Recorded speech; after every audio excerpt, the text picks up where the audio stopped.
एकादशदशकः ब्रह्मनारदसंवादः। ॐ सर्वमङ्गलमाङ्गल्ये शिवे सर्वार्थसाधिके शरण्ये त्र्यम्बके देवी नारायणि नमोऽस्तुते। श्रीनारदः पद्मजमेकदाह पितस्त्वया सृष्टमिदं जगत् किं विष्णुना वा गिरिशेन वा किम् अकर्तृकं वा सकलेश्वरः कः इति ऋतोजसुतमाह साधु पृष्टं त्वया नारद मां शृणुत्वं विभाति देवी खलु सर्वशक्ति स्वरूपिणी सा भुवनस्य हेतुः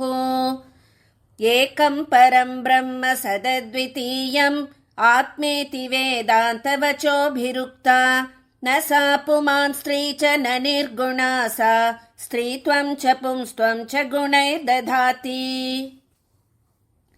सर्वं तदावास्यमिदं जगत् सा जाता न सर्वं तत एव जातं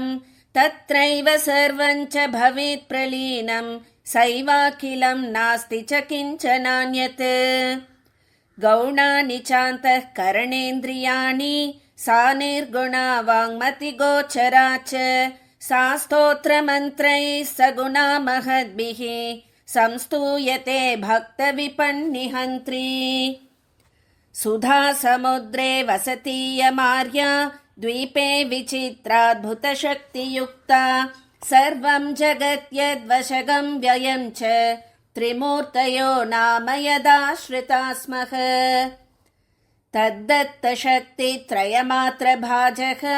त्रिमूर्तयः पुत्रवयं विनीताः